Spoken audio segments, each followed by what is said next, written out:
Section 4.4, Scatter Plots and Lines of Fit.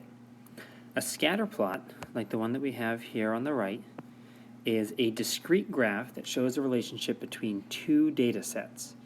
It is graphed as coordinate pairs in a coordinate plane.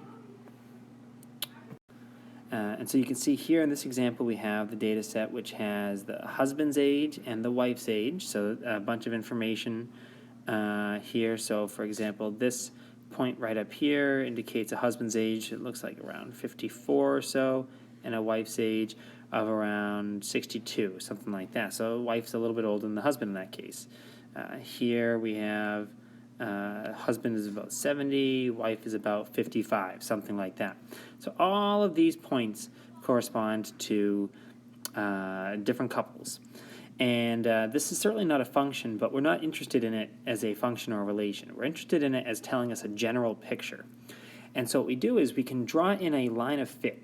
And it's a line drawn in the scatter plot that's close to most of the data points. And now there are ways to use different technologies to get a perfect line of best fit. We're going to be satisfied with just a line of good enough fit, a line of fit here. And so when I draw this in, I don't want to draw in something that's too high. That's higher than all of our other points. So I don't want that. I don't want anything that's too low. And that's not good either. I don't want to just cut it in half like this. That doesn't go with the general shape of the data. So what I do is I try to just draw a line that goes pretty much through the middle of my data. And that right there is a pretty good line of fit. You could get something very similar to that. Doesn't have to be exactly the same. But you can see that that pretty much goes right through the middle of my data and kind of tells the big picture about what's happening there. The key is you're definitely not just connecting all the points. A line of fit just is drawn through the information to give a general idea. Within a scatter plot, we can have different types of correlation. You can see right here that this is an example of what we call positive correlation. Positive correlation would have a line of fit that is positively sloped. And so you can see the line of fit would go in like this. That's a positive slope. As x increases, so does y. Negative correlation looks like this. The line of fit would have a negative slope. As x increases, y decreases. So that's negative correlation. The third example, I don't really even know where we would draw in the line of fit. It doesn't really seem to follow a line at all. And so in that case, we call it no correlation. We look at it and say that there's really no connection between x increasing and y either increasing or decreasing. And so that's an example of no correlation there. Really no way to draw in the line of fit. So take a look at the three examples down below. The number of candy bars eaten versus the number of calories consumed. Age versus number of friends. And number of days in school versus the length of the pencil. And just curious to see if you can take a second and try to figure out which type of correlation each one of them is. So pause the video and try to figure that out, and then come back and check your work. All right, how'd you do? So the first is an example of positive correlation. Most likely, the more candy bars you've eaten, the more calories you are consuming. That's definitely a good possibility there. Age versus number of friends, there's probably not, there might be some correlation, but my guess is that there's not. People who are young maybe have have just a few friends or a lot of friends. People who are old might have a lot of friends or no friends or very few friends. That doesn't really seem to affect the other all that much, so there's probably no correlation there.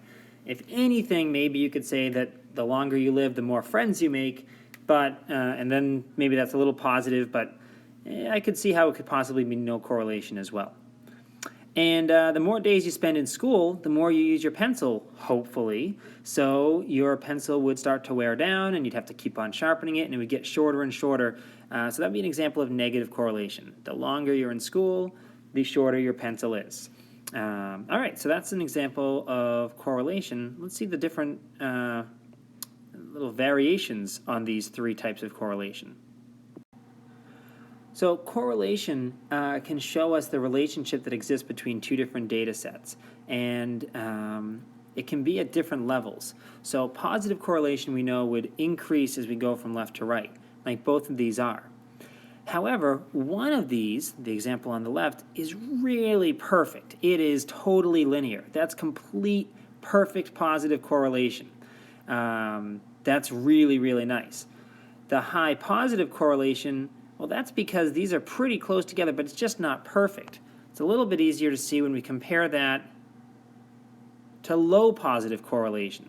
You can see that these are both positive correlation, but one of them has more tightly grouped data points. The one on the left is more tightly packed. The one on the right, less so. It's a little bit less clear what that relationship is.